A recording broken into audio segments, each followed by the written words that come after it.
आदरणीय सच्चिदानंद जी जोशी, डॉक्टर उपाध्याय जी, इस किताब के विशेष रूप से जिन्होंने अपने अनुभव कथन पर ही लिखा है, ऐसे मेरे मित्र डॉक्टर ज्ञानेश्वर मूले, श्री राम गोपाल शर्मा जी, उपस्थित सभी मान्यवर भाई और बहनों। वैसे ज्ञानेश्वर मूले जी का मेरा परिचय काफ़ी दिनों से है। जब वो फॉरेस्ट डिपार्टमेंट में अधिकारी के रूप में कार्य कर रहे थे और विशेष रूप से उन्होंने पासपोर्ट के संबंध में बहुत अच्छा कार्य किया, उसकी जानकारी मिलने के बाद उनके प्रति मेरी मन में बहुत अच्छी प्रतिमा उनके बारे में निर्माण हुई। और एक महत्वपूर्ण बात यही है कि उनका जन्म बचपन जो है वो सांगली ज़िले में बीता और बाकी का जीवन कोल्हापुर ज़िले में रहा। महाराष्ट्र के बारे में मैं अक्सर इस बात में बहुत अभिमान रखता हूँ कि साहित्य, संस्कृति, कला, इतिहास, विरासत और संस्कृति, इसके बारे में बाकी राज्यों के बारे में मुझे कुछ कहना नहीं है, पर महाराष्ट्र और बंगाल, इन दो राज्यों में उसकी एक अलग प्रतिमा है। और साहित्य और संस्कृति में जो विचार व्यक्त होते हैं, वो विचार भविष्य के पीढ़ियों के लिए संस्कार के रूप में उपयोगी होते हैं। और इसलिए किसी भी व्यक्ति के जीवन में एक महत्वपूर्ण बात होती है कि उसके बचपन में उसके माता और पिता कैसे हैं और उसको जो टीचर्स मिले वो कैसे हैं, और शुरुआत के समय में उसके मित्र हैं, उसके गाइड एंड फिलोसोफर कैसे हैं, उसके ऊपर उस व्यक्तित्व की पर्सनैलिटी का एक जड़न घड़न उससे बनता है। मूले जी के बारे में एक छोटा सा कॉन्ट्रडिक्शन है कि वो सरकारी अधिकारी होने के बाद अच्छे कवि कैसे हैं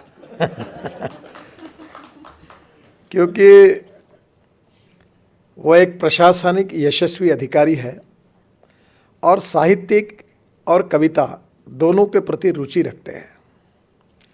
उसमें और एक अच्छी बात है कि प्रशासकीय क्षमता के साथ संवेदनशील अधिकारी होते हुए, कार्यक्षम अधिकारी होते हुए, उन्हें स्वाभाविक रूप से जो परिस्थितियां होती है उससे सीख कर लिखने की आदत भी है। कभी कभी एक बहुत बड़ी समस्या होती है, that is image versus reality and ground reality versus perception. तो मेरे मन में, मैं मंत्री होने के पहले एक प्रतिमा थी कि ये फॉरेस्ट सर्विस कमीशन के अधिकारी, यानी बहुत मज़ा है, बहुत अच्छी मज़ा है। मर्सिडीज़ गाड़ी होती है, बंगला होता है, कोई पूछता नहीं किराया कितना है। यहाँ दिल्ली में क्वार्टर में रहना पड़ता, वहाँ बहुत बड़ा बंगला होता है और गाड़ियाँ बड़ी बड़ी होती है। तो मुझे लगता है कि ये बहुत मौज करते हैं, बहुत अच्छा है। मैंने ऐसा मैं जब देख रहा था, जब कभी मुझे मौका मिला, पर मंत्री बनने के बाद मेरे ध्यान में आया कि एम्बेसडर का सही मतलब क्या है। जब हम कहते हैं कि नॉलेज ये पावर है, तो अलग अलग देशों में जो इनोवेशन है, जो साइंस है, जो टेक्नोलॉजी है, जो रिसर्च है, वहाँ का एजुकेशन है, ट्रेड और बिजनेस है, एक्सपोर्ट और इंपोर्ट है, इन सब बातों में काफ़ी बड़े प्रमाण पर हमारे एम्बेसडर बहुत महत्वपूर्ण भूमिका निभाते हैं। अगर एक छोटा सा कोई मटेरियल अगर हमको सस्ते में मिलता है तो देश का करोड़ों रुपए का फ़ायदा होता है, और हमारे देश का कोई बड़ा एक्सपोर्ट ऑर्डर मिलता है तो देश में कितने लोगों को एम्प्लॉयमेंट मिलता है। तो एम्बेसडर जो होता है वो स्वाभाविक रूप से उसका काम देश के विकास के लिए, देश के भविष्य को बनाने के लिए बहुत उपयोगी होता है। पर सरकार में जो अलग अलग प्रकार की सर्विसेज हैं, उसमें काम करने वाले अलग अलग प्रकार के अधिकारी हैं, क्योंकि जैसे व्यक्ति होते हैं वैसे उनका एटीट्यूड और अप्रोच भी होता है। हमारा जो लोकतंत्र खड़ा है उसमें 4 इंपॉर्टेंट पिलर हैं। एक independent, impartial and fair judiciary. दूसरी बात जो इम्पॉर्टेंट है वो हमारी एग्जीक्यूटिव विंग, यानी हमारी प्रशासकीय क्षमता रखने वाले अधिकारी जिनको इम्प्लीमेंटेशन की जिम्मेदारी है। और तीसरी लेजिस्लेटिव विंग जो जनता से चुनकर आती है, राज करती है। और इन सब बातों को मजबूत करने के लिए एक मीडिया, उसका रोल उतना ही इम्पोर्टेंट होता है।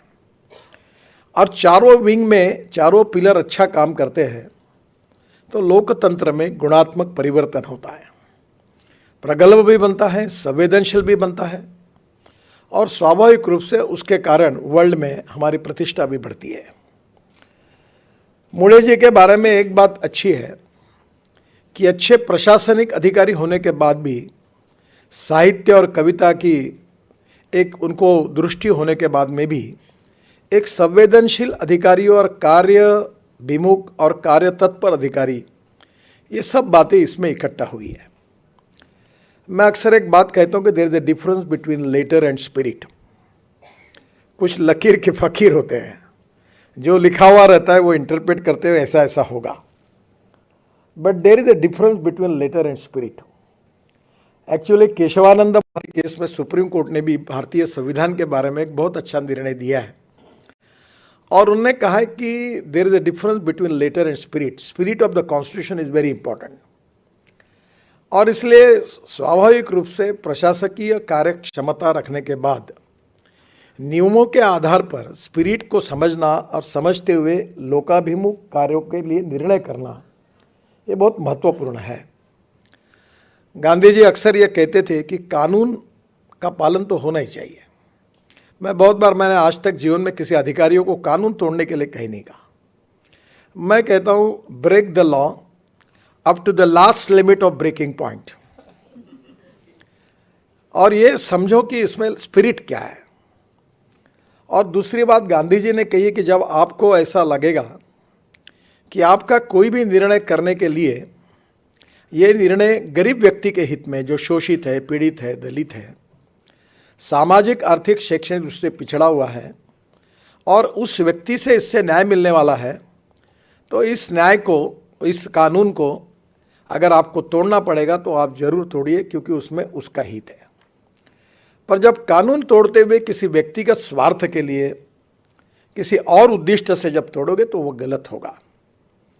मुझे एक बहुत अच्छा अनुभव आया। मैं महाराष्ट्र में मंत्री था और अमरावती जिले में एक मेड़घाट तहसील थी और वहाँ 2500 बच्चे कुपोषण से मर गए और वो मरने के बाद काफ़ी वर्ल्ड लेवल पर काफ़ी हाहाकार मचा। आपको याद होगा, ये 96-97 की बात थी। तो हमारे मुख्यमंत्री जो थे मनोहर जोशी, वो मुझे कहते थे कि नितिन, ये कैसी स्थिति है, ये मेड़घाट में 450 गाँव है, एक भी गाँव में रास्ता नहीं है, ये लोगों का कैसे होगा। तो फिर वो बार बार, मैं भी पीडब्ल्यू मिनिस्टर था, मीटिंग करवाता था और फॉरेस्ट एंड एनवायरनमेंट के चीफ कॉन्जर्वेटर ऑफ फॉरेस्ट आते थे और 4 से 5 बार मनोहर जोशी उनको कहते थे। एक बार उन्होंने कहा, जब मैं सुन रहा था, उन्होंने कहा की तुम्हाला काहीच वाटत नाही का, इतकी लोक मेली, इतक्या गावात रस्ते नाही, मुलं शाळेत जात नाही, तुम्ही काम नहीं करू देत, आपको कुछ भी नहीं लगता। 2500 बच्चे कुपोषण से मर गए, बच्चे स्कूल में नहीं जा सकते, वहाँ के किसान हैं, उनका उपज मार्केट में नहीं जा सकती है, इलेक्ट्रिक की लाइन वहाँ नहीं गई, सब काम आपने रोक दिया फॉरेस्ट एनवायरनमेंट एक्ट के आधार पर, आपको इसका कुछ भी नहीं लगता आपको। तो चीफ कॉन्जर्वेटर ऑफ फॉरेस्ट ने कहा कि sir, I am very sorry, पर मुझे आपको जवाब देना है तो यही है कि I am helpless, I can not do anything. तो मनोहर जोशी जी आगतिक हो गया। तो एक कुलकर्णी करके कमिश्नर थे, वो भी बड़े सुसंस्कृत और अच्छे अधिकारी थे।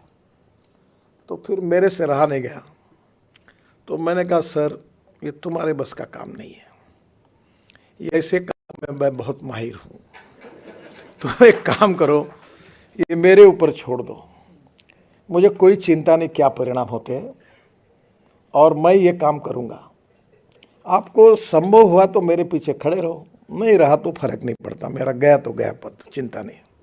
मैं गया। एक मर्चेंट नाम के दरियापुर में, परतवाड़ा में रहते हैं, मुस्लिम अधिकारी, सुपरिटेंडिंग इंजीनियर थे। मैं राजदूत पर, उस समय राजदूत थी, उसमें पूरे जगह पर घूम कर आया, कोई रोड नहीं।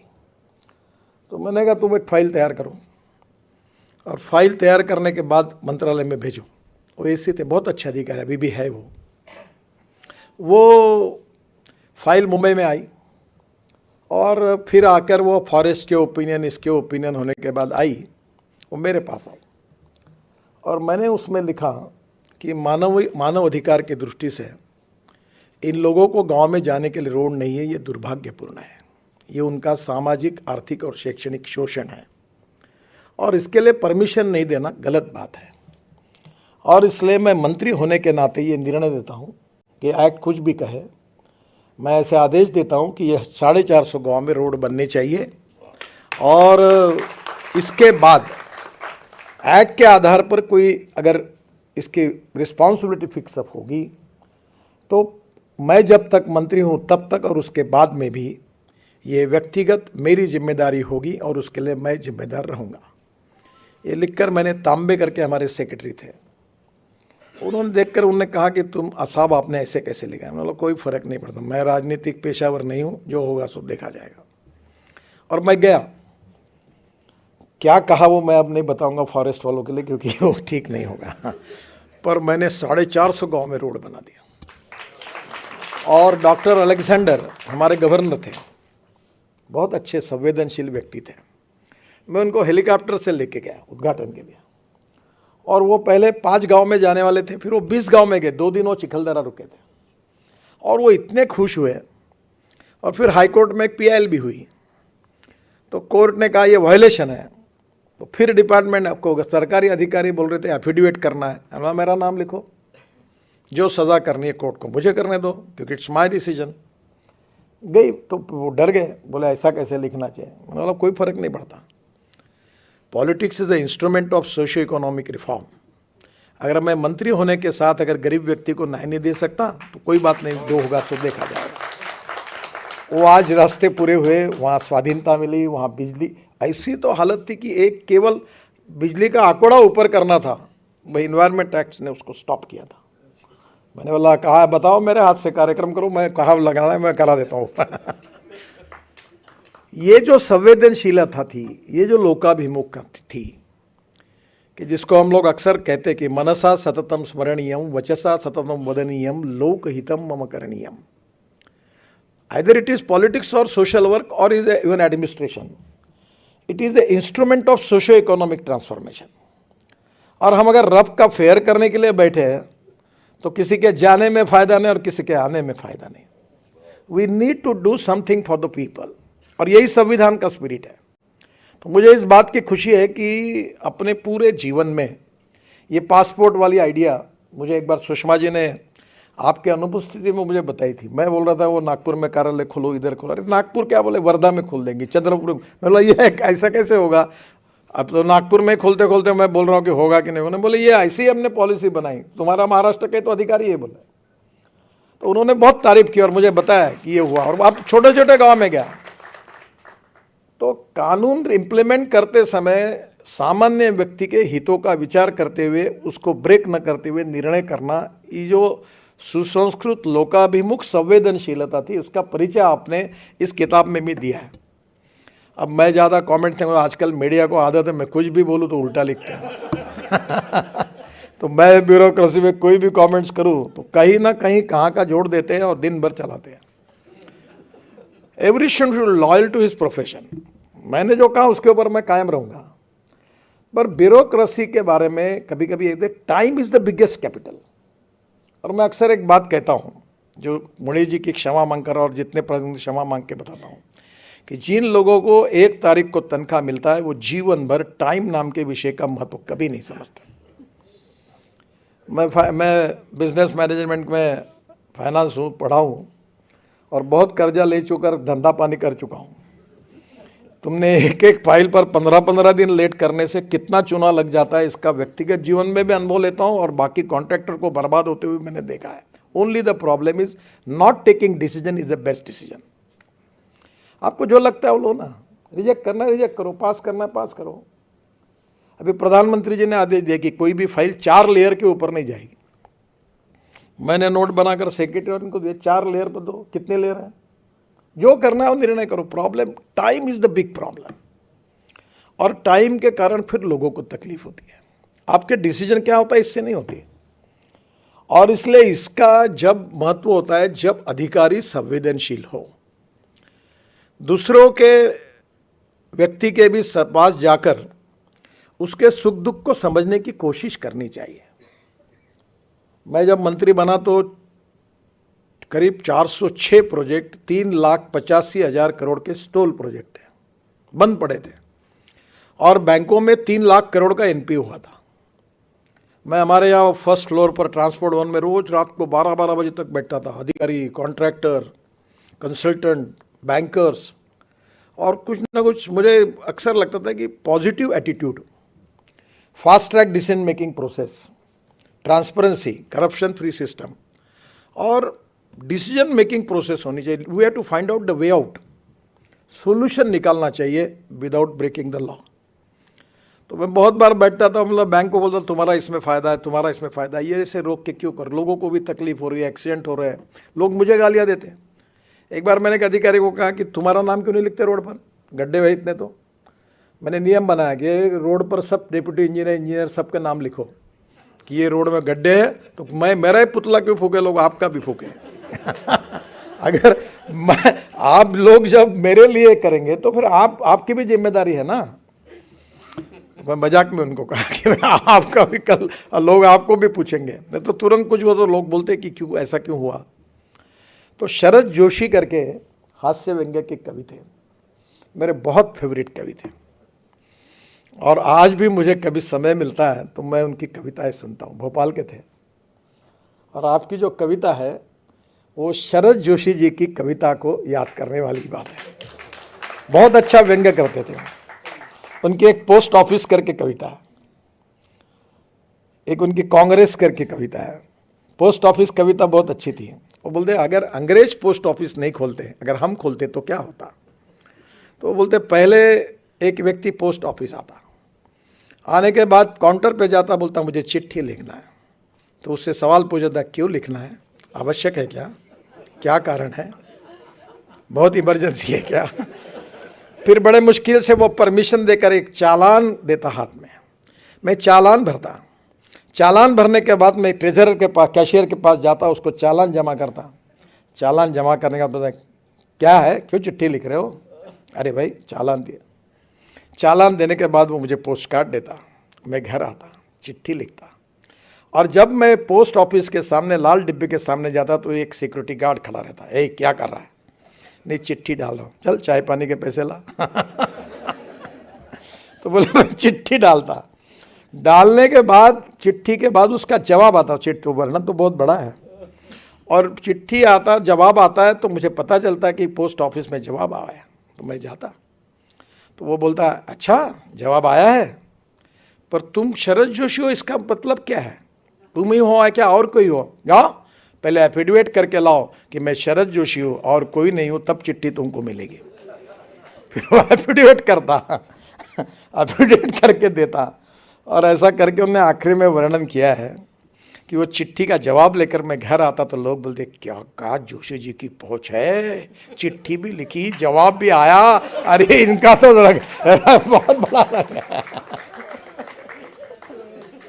वो प्रशासनिक पद्धति पर किया हुआ व्यंग्य है।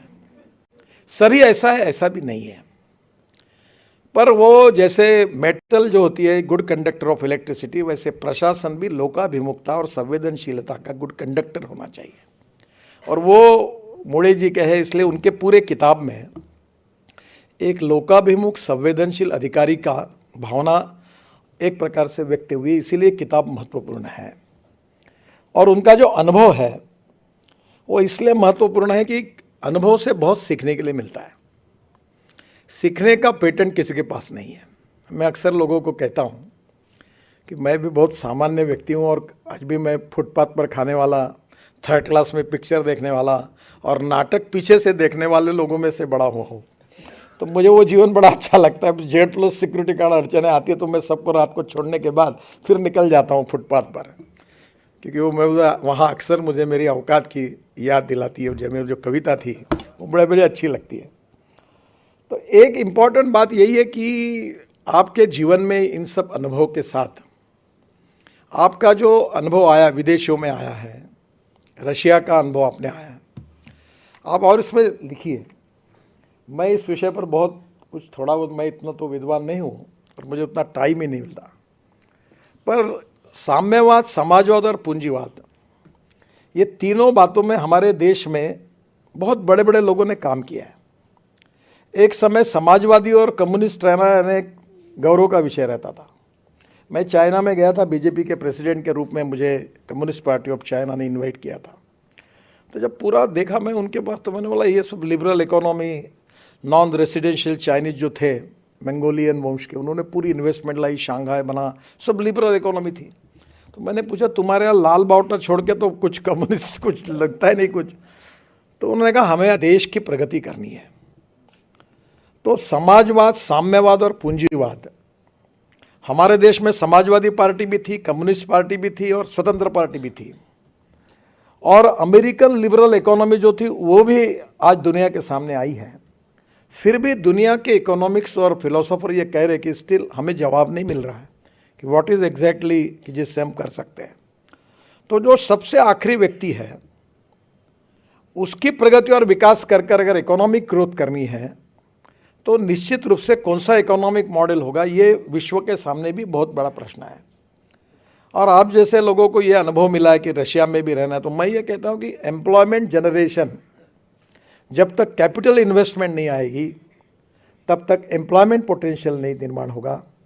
एम्प्लॉयमेंट पोटेंशियल नहीं होगा तब तक इरेडिकेशन ऑफ पॉवर्टी नहीं होगी। मैं कभी कभी मजाक में, मैंने एक बार हमारे एक बहुत बड़ा मिहान करके प्रोजेक्ट होगा, जो 500 करोड़ रुपए की इन्वेस्टमेंट करेगा मैं उसके पैर छूने के लिए तैयार हूँ। तो मुझे पत्रकार ने कहा ऐसे क्यों कहते हो आप? अरे मतलब उसके पैसे का छोड़ो, मेरे यहाँ के 5000 लोगों के हाथ को काम मिलेगा, रोजगार मिलेगा, ये मेरे लिए महत्वपूर्ण है। अब गाँव में मैं कहता हूँ किसानों को, मैं किसानों में काम करूँ, अन्नदाता वगैरह मत बनो, ऊर्जादाता बनो, ग्रीन हाइड्रोजन बनाओ, इथेनॉल बनाओ। ये गेहूँ चावल मक्का लगा के कोई परिस्थिति बदल नहीं सकती। तो बहुत से बार ऐसी चीज़ें हैं कि वर्ल्ड में जो एक्सपीरियंस आपको मिलता है अलग अलग देशों में, बहुत सीखने लायक है और देश में भी सीखने लायक है। और मैं आपको एक अच्छी बात बताता हूँ, मैं बिल गेट से लेकर अमिताभ बच्चन से लेकर अनेक लोगों का, लता मंगेशकर से लेकर सबके मेरे बहुत अच्छे संबंध रहे।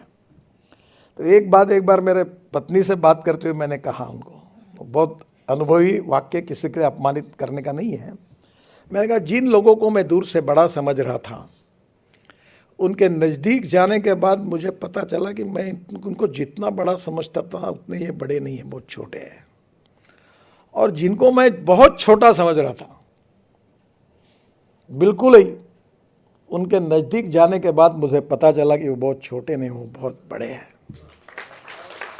मैं इलेक्शन में हमारे हिंगना तालुका में एक पारधी समाज की महिला को मैंने टिकट दिया था।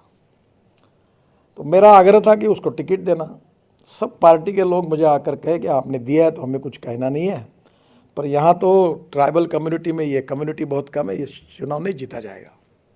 सब मेरे ओपिनियन के विरोध में थे और मैं उस महिला को टिकट देना चाहता था। तो मैंने थोड़ा सी गलती की, मैंने उसको 10,000 रुपये दे दिया और कहा कि काम को शुरू कर दो, उसको एश्योरेंस दे दिया। और बाद में जब ये सब लोग मेरे विरोध में गए, जो मैंने एक्सपेक्ट नहीं किया था, तो मेरा स्वभाव था कि जब पंचों की राय, अब सभी लोग मेरे विरोध में हैं, तो मैंने कहा ठीक है बदल दो टिकट। तो मैं धर्म संकट में आया और मैंने उनको घर बुलाया और वह लिटरली दारू की भट्टी, हाथ भट्टी चलाने वाली महिला थी। मुंडे साहब तब गृह मंत्री थे, हम गए थे तब उनके ऊपर अटैक हुआ था, उस समाज की थी। तो मैंने उनको बुलाया और उनको कहा कि देखिए मेरे से गलती हो गई कि मैंने आपको कहा कि आप टिकट पक्का 10,000 रुपये ले जाओ, गाड़ी लगाओ और काम करो, पर अब परिस्थिति में ये टिकट बदलना पड़ रहा है, आपको फॉर्म नहीं भर पाएगी, मुझे बड़ा दुख है, मैं क्षमा मांगता हूँ। बोले भाऊ काहे की क्षमा मांग रहा हो? कुछ मत नहीं। तुरंत उसने पर्स निकाली, 6,850 रुपये तुरंत गिन कर मेरे पास दिए और कहा इतने पैसे मैंने खर्चा किए थे, पर आपने नहीं दिया टिकट, कोई चिंता मत करो, पर अपने पार्टी की जो भी उम्मीदवार होगा उसका मैं काम करूंगी। और पैसा वापस किया और मेरे आंखों में आंसू है, वो चली गई। पर जो बड़े बड़े उच्च विद्या विभूषी, डॉक्टर, प्रोफेसर, बड़े बड़े लोग होते, उनका टिकट कटने के बाद उनके घर में समझाने के लिए जाते तो कितनी गालियाँ और कितने श्राप देते और चुपचाप बैठ के सुनना पड़ता है। उसका मैंने बहुत अनुभव किया, अभी भी करना पड़ता है। कैसा मेरे ऊपर अन्याय हुआ, बड़े बड़े लोग होते हैं, वो महिला ने मुझे सिखाया। कि सीखने के लिए गुणों का patent, no one is perfect and no one can claim that he is perfect, उत्तम अधिक उत्तम सर्वोत्तम अप टू इन्फिनिटी। हमारे बीच में कोई पूर्णांक नहीं, हम सब अपूर्णांक है। और ये समझते हुए जब जीवन में ऐसे छोटे छोटे अनुभव से हमें सीखने के लिए मिलता है, वही हमारी जीवन की पूंजी होती है। मुझे इस बात की खुशी है कि इस किताब में आपके अनुभव ने आपको बहुत सिखाया।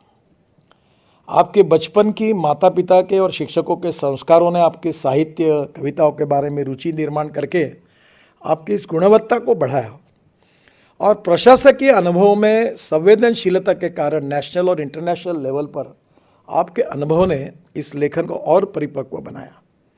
तो यह आपका अनुभव निश्चित रूप से जो यंग जनरेशन है जो प्रशासकीय सेवा में जाएगी, वो जो इसको पढ़ेंगे तो आपके अनुभव के कारण उनको काफ़ी उपयोग होगा। मैं वैसे भी आपके प्रति बहुत आदर और सम्मान रखता हूँ और इस किताब के निमित्त निश्चित रूप से इसका अनुवाद भी बहुत अच्छा हुआ है, अभी मैडम ने कहा और सच्चिदानंद जी ने भी कहा है। मैं आपको बहुत बहुत शुभकामनाएं और शुभेच्छाएं देता हूँ। और एक प्रशासकीय अच्छे अधिकारी का जो लोकाभिमुख है, संवेदनशील है, कवि है, साहित्यिक है और उसके साथ भी कार्य करने के साथ साथ इफ़िशिएंट भी है। यानी ऐसा नहीं है कि जो ईमानदार है वो इफ़िशिएंट नहीं है, वो इफ़िशिएंट है वो ईमानदार नहीं है। कभी कभी ये प्रॉब्लम आते हैं, पर आपकी सभी बातों का संगम इसमें है। मैं आपको हृदय से बहुत बहुत शुभकामनाएं देता हूँ। बहुत बहुत धन्यवाद। नमस्कार। बहुत बहुत धन्यवाद सर।